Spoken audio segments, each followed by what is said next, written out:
Bienvenidos a Lecciones de Vida. Somos Vida 104.1 FM. Qué gusto saludarles. Qué gusto el volver a compartir con ustedes y encontrarnos en esta cita. No lo olvide, una cita que tenemos de domingo a viernes aquí en Vida 104.1 FM. Vamos a orar. Querido Señor que estás en los cielos, agradecidos estamos a ti, Padre Celestial, por las bendiciones que nos das. Gracias por tu amor, gracias por tu bondad y tu misericordia. Y al estudiar tu palabra, pedimos que seas tú hablando a nuestras vidas. Perdona, Señor, nuestros pecados. En el santo nombre de Cristo Jesús lo pedimos. Amén y amén. Bien, antes de iniciar, no olvide que en el contexto de Reavivados por su palabra, hoy nos corresponde el estudio de leer 1 Timoteo, capítulo número 1. Primera de Timoteo, capítulo número 1. Bien, ¿qué es lo que hemos estudiado hasta ahora? No olvide, estamos ubicados en la lección número 6. El amor de Dios por la justicia. Y el versículo de memoria nos habla de la realidad que los hijos de Dios y los que creen en Cristo Jesús deberíamos de vivir y tener. Dice, mas alábese en esto el que haya de alabarse. Fíjense el punto, no se alabe porque usted tiene un gran carro, no se alabe porque usted tiene grandes cosas, no, esos son frutos y son bendiciones que Dios le otorga a usted. Dice, alábese ¿en qué? En entenderme y conocerme. Entender y conocer al Señor, no solamente en tratar de decir, sí, yo digo conocer al Señor, no, usted entiende, usted estudia, usted profundiza, permitimos que el Espíritu Santo pueda llenarnos de su gracia, de su amor, transformar por completamente nuestra vida y esto nos lleva a conocer al Señor. Conocer a Dios es amarle, conocer a Dios es vivir conforme a su voluntad, conocer a Dios es caminar con Él, conocer a Dios es entregarnos por completo a la dirección de su Santo Espíritu, a vivir en amor y mostrar ese amor. ¿Cómo? A través de una vida que muestre la justicia del Dios Todopoderoso. Dice, en entenderme y conocerme, que yo soy Jehová. Ahora mire esto, que hago misericordia, juicio y justicia en la tierra, porque estas cosas me agradan, dice el Señor. Ahora, ¿manifestamos nosotros misericordia? ¿Tenemos nosotros la dirección del Espíritu Santo para poder discernir esto está mal, esto está bien, para poder ayudar a otros que necesitan conocer de la verdad del Dios eterno? Nuestro Dios, apreciados hermanos, no es como esos otros dioses, y si podemos hacerlo una comparación, porque no se puede comparar porque Dios es único, eterno, por encima de todas las cosas. Entonces, no es como aquellos dioses de aquellas naciones que exigían que se les diera, había que complacerles, había que satisfacer sus diferentes gustos extraños según sus sacerdotes. Pero cuando usted va a la palabra del Señor, fíjense que entonces se muestra el amor de nuestro Dios, quien vive por los siglos de los siglos. Ese Dios en el cual podemos tener esperanza de salvación. Ese Dios en el cual podemos tener seguridad en sus promesas y saber de que en medio de esta situación que vivimos, en Él hay paz, en Él hay esperanza, en Él hay amor y justicia. Ya hemos hablado acerca de ese punto y recuerde que el amor y la justicia son inseparables y eso lo hemos visto en los diferentes textos que estudiamos en esa oportunidad. Entonces, el verdadero amor exige justicia y la verdadera justicia solo puede regirse y ser impartida sobre la base del amor. Si el amor no exige justicia, sencillamente no tiene equidad, no tiene equilibrio, es sencillamente aceptar, tener un libertinaje, tener una aceptación extraña allí sobre cosas que nunca se van a corregir. Pero por lo contrario, si la justicia solamente se imparte sin el amor, entonces se convierte en un frío legalismo.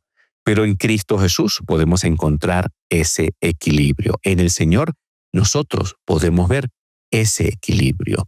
Entonces, todos los textos que hemos estudiado hasta ahora nos han enseñado que la misericordia, juicio y justicia están allí constantemente presentes en el carácter del Señor, quien derrama constantemente su amor sobre ese mundo. Y en esa experiencia, el Señor nos llama a que nosotros también podamos entonces vivir en esa realidad. Él te ha declarado lo que es bueno, lo que pide Jehová de ti, solamente hacer justicia, amar misericordia y humillarte ante tu Dios. Además de eso, vimos que Dios es totalmente bondadoso y justo. En Él no hay injusticia. Salmo 92:15. Jehová es justo, no cometerá iniquidad. Cada mañana al despuntar el día emite sin falta su juicio, pero el perverso no conoce la vergüenza. Sofonías 3:5. Y este texto es importante porque si Dios constantemente derrama justicia, derrama amor, derrama misericordia, constantemente derrama todas sus bendiciones sobre este mundo, el necio de corazón, el que no quiere aceptar al Señor, el que rechaza la voluntad del Señor, pues sencillamente no reconoce esto. Y todavía, ¿no? Aún así, el Señor derrama justicia sobre este mundo y amor. Dios es juez justo. Él no habita en el mal. Dios es luz, no hay ninguna tinieblas en él. Dios es perfecto. Él no tienta a nadie, él tampoco puede ser tentado por el mal y tampoco lo hace con nadie. Entonces fíjense que en todo esto vemos la bondad, la misericordia, la gloria del Señor indisolublemente conectados. Ahora, muchos terminan cayendo en la idolatría y terminan haciendo esto, creando dioses ajenos y se olvidan, apreciados hermanos, que solo en Dios podemos tener esperanza de salvación. Entonces tenemos un Dios que tiene un carácter inmutable, un carácter que no cambia, siempre está allí.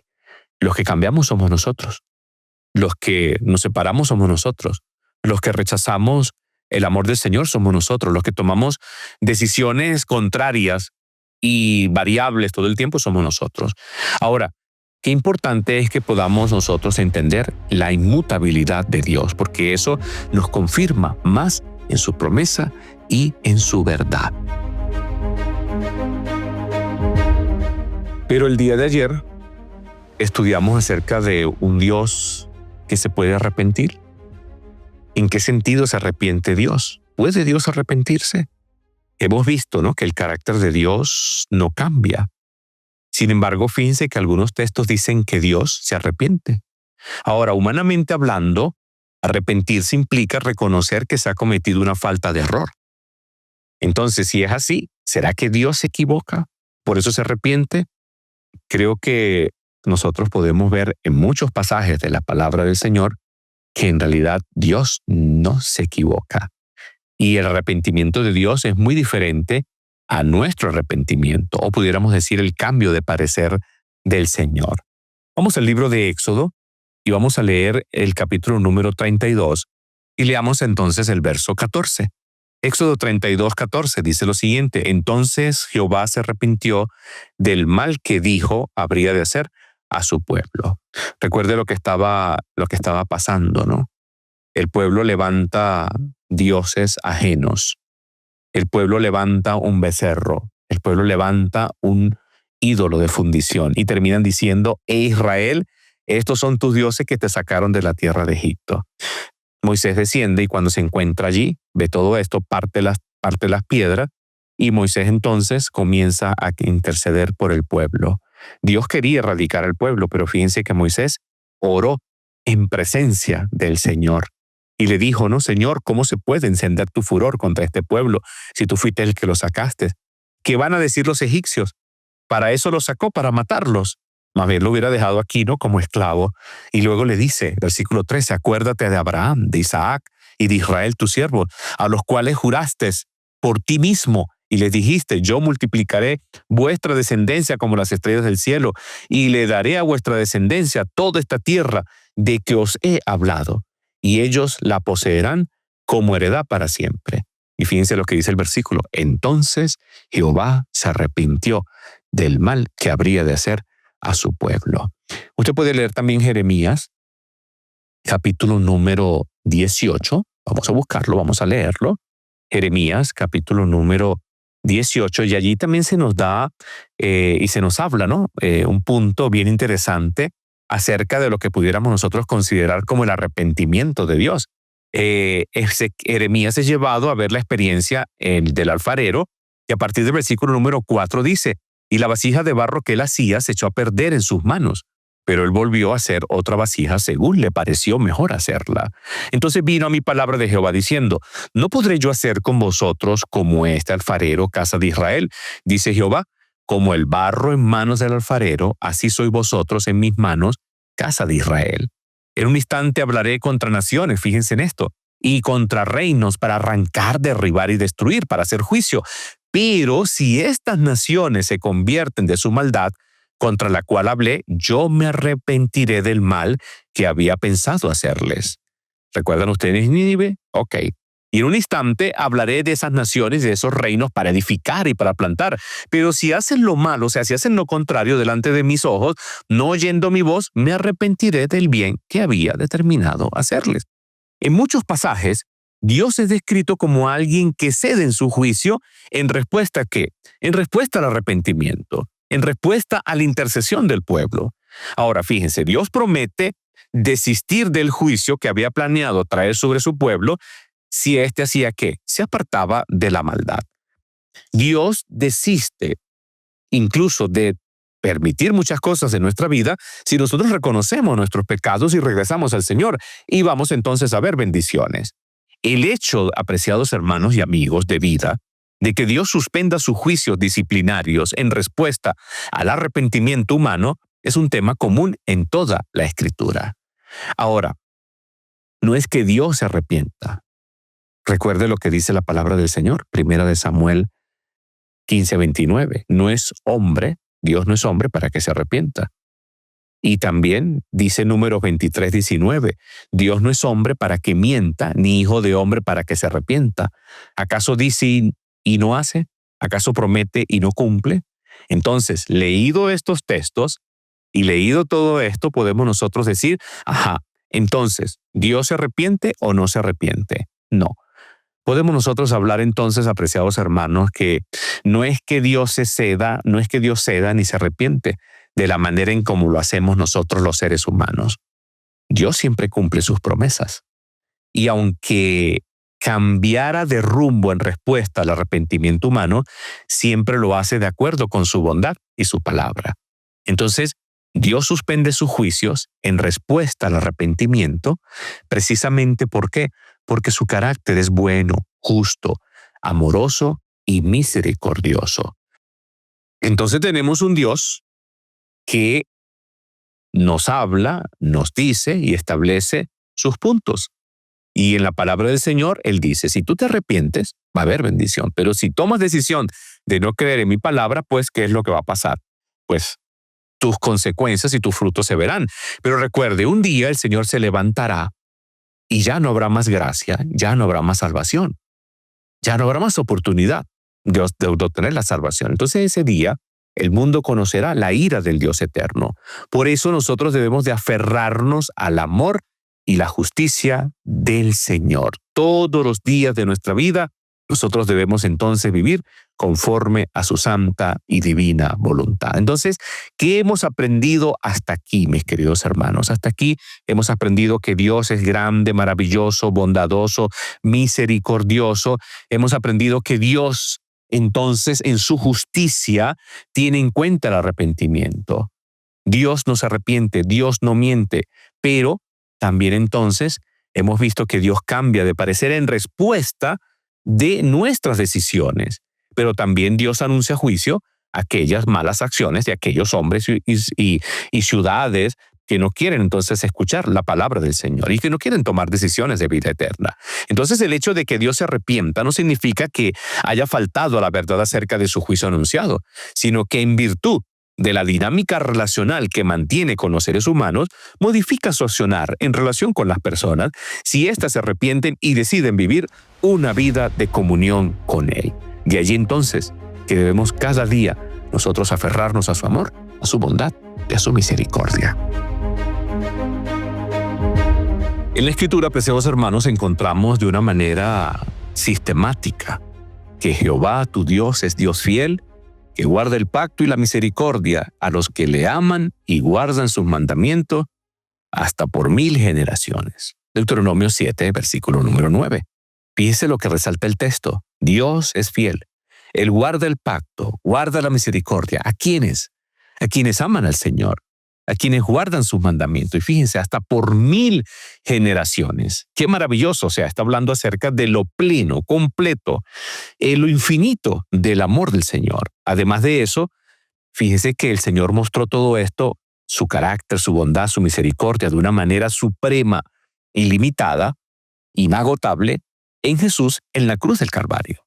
Ahora, cuando leemos el Salmo 100, versículo número 5, ahí leemos lo siguiente: Jehová es bueno para siempre, Jehová es bueno, para siempre su misericordia y su fidelidad por todas las generaciones. Vuelvo a leer el texto: Jehová es bueno, para siempre su misericordia y su fidelidad por todas las generaciones. Entonces, usted y yo podemos confiar en el Señor. Usted y yo podemos descansar en el Señor. Usted y yo podemos acercarnos al trono de la gracia seguro que en Él vamos a encontrar esperanza de salvación y vida eterna. Usted y yo podemos estar seguros, apreciados hermanos, de su promesa. Él solamente sabe otorgar buenas cosas a sus hijos. De hecho, Él concede cosas buenas incluso a quienes se declaran sus enemigos. Y ahí entonces se marca una gran diferencia entre nosotros y lo que tiene que ver con el amor del Señor. Porque quizás muchas veces nosotros nos sentimos allí, no nos limitamos a alguien que me ha hecho daño y tengo que entrar en ese proceso en el que el Señor me puede ayudar a perdonar, a amar, para que otro también, a través de mi actitud y de mi experiencia y de lo que digo ser en Cristo Jesús, pueda conocer del gran amor del Señor. Cristo presentó a los hombres algo que era completamente contrario a las representaciones del enemigo referentes al carácter de Dios, y procuró inculcar a los hombres el amor de su Padre, quien de tal manera amó al mundo que ha dado su Hijo unigénito para que todo aquel que en Él cree no se pierda, mas tenga vida eterna. Instó a los hombres a reconocer la necesidad de la oración, el arrepentimiento, la confesión y el abandono del pecado. Instó a los hombres a reconocer la necesidad de la oración, el arrepentimiento, la confesión y el abandono del pecado. Esto lo hizo Cristo. Les enseñó a ser honrados, tolerantes, misericordiosos y compasivos, recomendándoles amar no solo a quienes lo amaban, sino a los que los odiaban y los trataban despectivamente. En todo esto estaba revelándose el carácter del Padre, quien es longánime, misericordioso, lento para la ira y lleno de bondad y verdad. Esta cita maravillosa la encontramos nosotros en Consejos para los Maestros, la página 30. Y allí entonces se nos muestra que en Cristo Jesús, el hombre, mi querido hermano, no solamente puede encontrar salvación, sino puede conocer plenamente y completamente el carácter de Dios. Y hoy la humanidad necesita conocer el carácter del Dios eterno. Hoy la humanidad necesita conocer el carácter del Dios verdadero. Hoy la humanidad necesita conocer que hay un Dios en el cielo que le ama, que quiere la salvación para todos, pero también necesita conocer que ese Dios un día hará juicio pleno sobre este mundo, y las decisiones que nosotros tomemos marcarán entonces nuestro destino eterno. Así que creo que el llamado es aferrarse a la justicia, al amor del Señor. Hay un día, no lo olvide, hay un día en que pronto va a amanecer sobre nosotros, cuando entonces los misterios de Dios serán comprendidos y todos sus caminos vindicados. Cuando la justicia, la misericordia y el amor serán los atributos de su trono. Cuando la guerra terrenal haya terminado y los santos estemos todos reunidos entonces en el hogar, definitivamente nuestro primer canto será el de Moisés, siervo de Dios. Y el segundo canto será el cántico del Cordero, el cántico de la gracia y de la redención. Y este canto entonces será más potente y se va a entonar con acentos más elevados y sublimes que resonarán por los atrios celestiales. Es el cántico de la providencia de Dios que conecta las diferentes dispensaciones. Todo se verá entonces sin que haya un velo entre la dispensación legal y la profética y la evangélica. La iglesia histórica de la tierra y la iglesia redimida del cielo tiene su centro en la cruz del Calvario. Y este es el tema. Ese es el canto. Cristo, el todo y en todo, en himnos de alabanza que resuenan a través del cielo, entonados por millares y millones de redimidos, todos unen sus voces en este cántico de Moisés y del Cordero. Es un cántico nuevo porque nunca antes se ha entonado en el cielo. ¿Y saben por qué nunca se ha entonado en el cielo?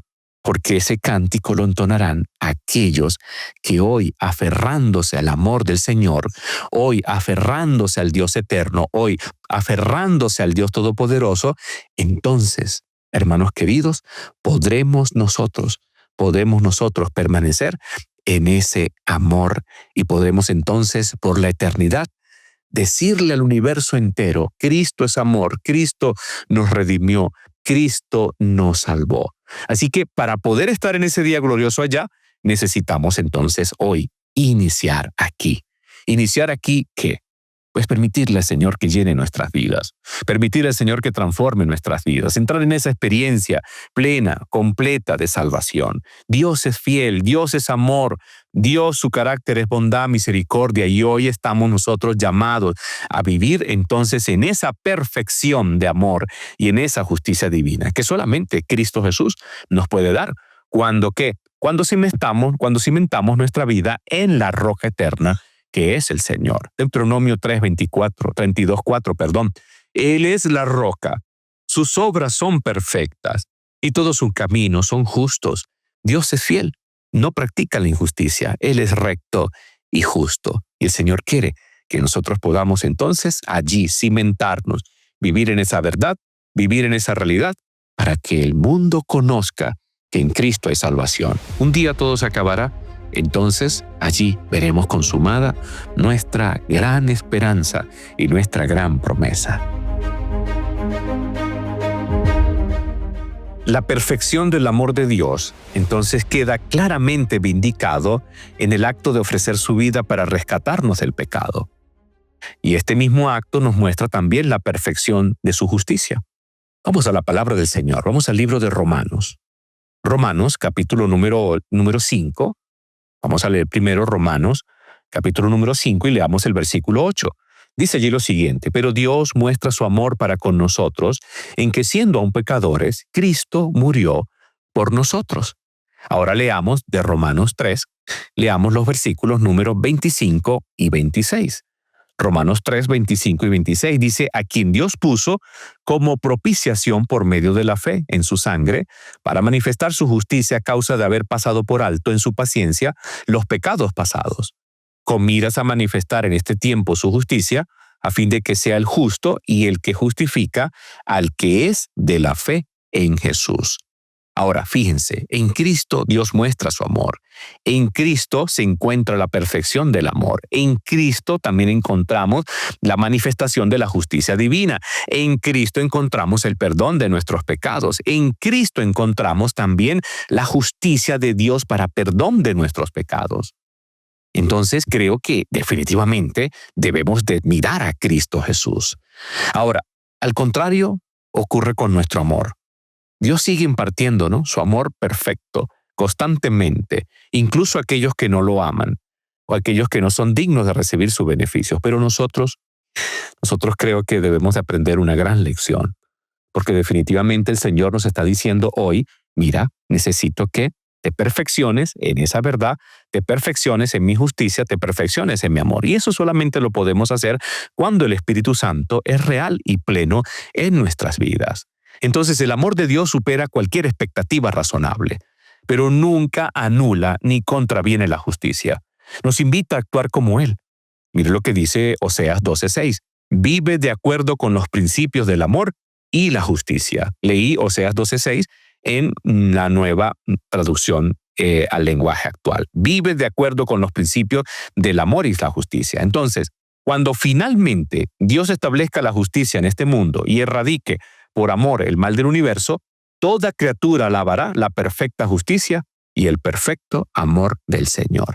Y allí tenemos que estar tú y yo. Pero para poder estar allí, mi querido amigo y hermano que me escucha, necesitamos hoy permitir que el Señor nos cambie, nos transforme, nos llene de su verdad y aprender una excelente y gran lección. Vamos a Mateo, capítulo número 5, versículos número 43 al 48, y es la parte final de la lección y también ya llegando a los momentos finales del estudio de hoy. Mateo 5, versículos número 43 al 48. Mire lo que dice allí. Oíste que fue dicho: amarás a tu prójimo y odiarás a tu enemigo. Pero yo os digo, amad a vuestros enemigos. Bendecid a los que os maldicen, haced bien a los que odian y orad por los que os ultrajan y os persiguen, para que seáis hijos de vuestro Padre que está en los cielos, que hace salir su sol sobre malos y buenos y llover sobre justos e injustos. Si amáis a los que aman, ¿qué recompensa tendréis? ¿No hacen también lo mismo los publicanos?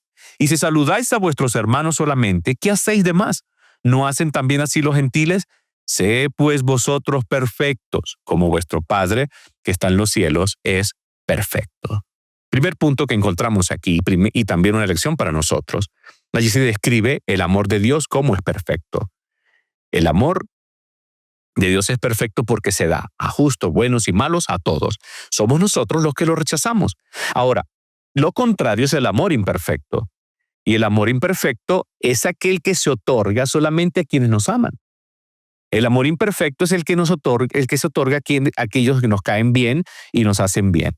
Pero fíjense que Dios no tiene amor imperfecto. Dios ama incluso a quienes lo odian y se declaran sus enemigos. Entonces, su amor es completo, pleno, total. Por lo tanto, es perfecto.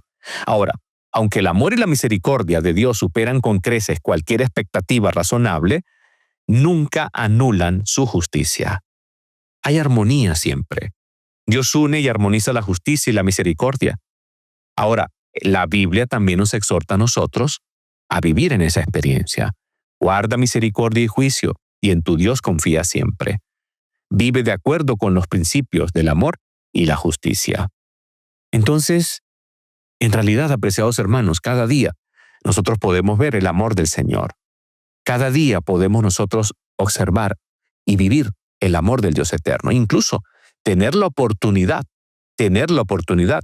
de poder entonces vivir conforme a la voluntad del Dios Todopoderoso, en esa experiencia verdadera de salvación. Romanos 2, versículo número 5, dice lo siguiente: pero por tu dureza y por tu corazón no arrepentido, atesoras para ti mismo ira, para el día de la ira y de la revelación del justo juicio de Dios.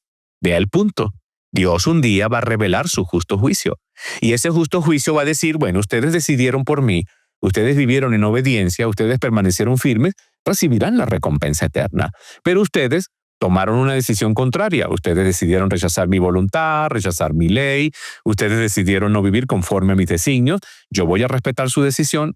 Pasó un tiempo prudente, les di gracia, les di misericordia, todos los días demostraba evidencias de mi amor, todos los días veían evidencias de mi bondad, pero ustedes decidieron lo contrario. También van a recibir entonces su justo pago. Interesante, ¿no? Vuelvo a leer la cita. Romanos 2, versículo número 5. Pero por tu dureza y por tu corazón no arrepentido, atesoras sobre ti mismo ira para el día de la ira y de la revelación del justo juicio de Dios. Entonces, en ese día la pregunta será, ¿dónde estaremos nosotros? ¿Qué haremos nosotros en este día si hemos decidido contrario a la voluntad del Señor? Los redimidos cantarán al final, grande y maravillosas son tus obras, Señor Dios Todopoderoso. Justos y verdaderos son tus caminos, Rey de los santos. ¿Quién no te temerá, Señor, y glorificará tu nombre? Pues solo tú eres santo, por lo cual todas las naciones vendrán y te adorarán.